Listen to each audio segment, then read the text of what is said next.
Okay, when you hear the name Frankenstein, what's the first thing you picture? Probably a big green monster with bolts in his neck, right? But Mary Shelley's original novel, Frankenstein, is so much more than just a horror story. It's this incredibly deep look at creation, responsibility, and what it actually means to be human. So let's get into it. Let's explore the monster and the masterpiece. So, here's our game plan for unpacking this incredible book.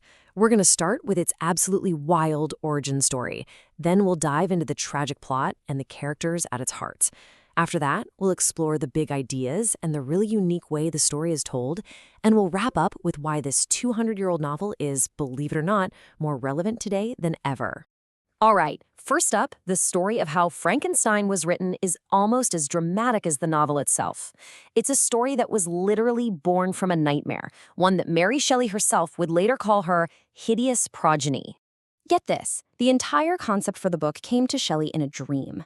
She described it as a terrifying waking dream, where she saw a scientist kneeling over this thing that he had created. This vision of a monstrous man stirring with a half-vital motion was so powerful she said she basically just wrote down what she saw. And the setting for this nightmare was just as bizarre. A huge volcanic eruption on the other side of the world plunged Europe into a volcanic winter. The summer of 1816 was freezing, dark, and stormy. So, a group of famous literary friends, including Mary Shelley, were stuck inside a villa in Switzerland. To pass the time, the poet Lord Byron challenged everyone to a ghost story contest. And the story written by an 18-year-old Mary Shelley? Well, that became Frankenstein. It was published anonymously just 2 years later. So that's how the book was born. Now, let's talk about the birth of the monster within its pages, a story that unfolds as this incredible tragedy about ambition gone horribly wrong. The whole thing kicks off with Victor Frankenstein, this brilliant but obsessed student who figures out the secret to life. He stitches together a creature, brings it to life, and is immediately disgusted by what he's done. So what does he do? He runs away, abandoning it. The creature, who is actually really intelligent and sensitive, is left all alone. And because he looks like a monster, everyone he meets rejects him. His loneliness festers into rage, and he starts a horrifying campaign of revenge against his creator that ends up consuming them both in a chase to the literal ends of the earth. Now, to really get Victor's story, you gotta look at the novel's full title, Frankenstein, or the Modern Prometheus. In Greek mythology, Prometheus was this titan who created humanity and then got in huge trouble for stealing fire, which represents knowledge, from the gods. He was punished for eternity. Well, Victor Frankenstein is our modern Prometheus. He plays God by creating life, stepping way over the line of what humans are supposed to do, and he ends up suffering these absolutely devastating consequences because of it. And at the absolute center of this whole tragedy is the intense, powerful dynamic between these two main characters. So let's break down this epic showdown. You know, the whole book is this tragic tug of war between the creator and his creation. On one side, you have Victor. He comes from money, he's highly educated, but he's totally blinded by his own ambition. And on the other side, you have his creature. He's born innocent, but he's made into a monster by constant rejection and loneliness. His main goal isn't glory or power, it's just connection. He just wants the acceptance that his own creator completely denies him. And all the other characters, they basically serve as foils. And a foil is just a literary term for a character who contrasts with the main character to really highlight their personality. So the explorer Robert Walton is ambitious like Victor, but he learns from Victor's mistakes. Victor's best friend, Henry, represents the human connection that Victor gives up for science.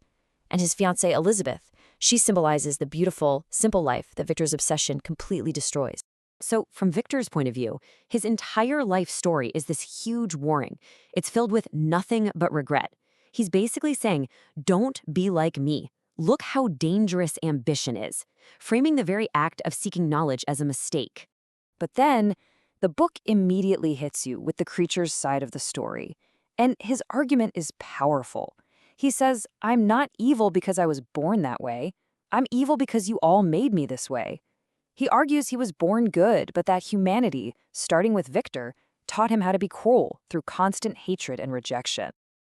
And this clash of perspectives, this back and forth between creator and creature, is what drives all the huge philosophical questions at the heart of the novel. Which brings us to its major themes. I mean, Frankenstein is just packed with big ideas we still argue about today. You've got the dangers of knowledge without responsibility, the devastating effects of isolation, and of course, that age-old question, nature versus nurture. Are monsters born or are they made? And on top of all that, it explores our duty as creators, prejudice, and the incredible power of the natural world, which was a huge deal for the Romantic writers back in Shelley's day. But all of these themes really boil down to one central ethical question. What does a creator owe its creation? See, Victor's experiment isn't a failure because he creates a monster. It's a failure because he refuses to be a father. He abandons his child at the first moment. And that single act of neglect is what unleashes all the horror that follows.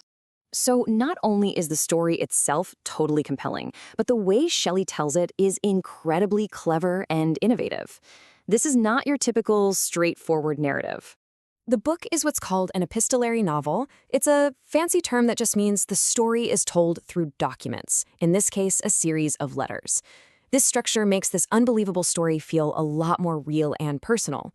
But it also makes you wonder, whose version of the events can we really trust? Honestly, the best way to understand the structure is to picture a set of those Russian nesting dolls, where each doll has a smaller one inside it. So the biggest, outermost doll is a guy named Robert Walton, an explorer who's writing letters to his sister back home. Then you open that doll, and inside is Victor Frankenstein's story, which Walton is writing down for his sister. And then, deep inside Victor's story, you open one more doll, and you finally get to hear from the creature himself. His story completely challenges everything Victor told us. It forces you, the reader, to figure out the truth from three very different and very biased points of view. So after more than 200 years of movies, plays, and Halloween costumes, why does Frankenstein still have such a powerful hold on us? Well, for one thing, it pretty much invented an entire genre.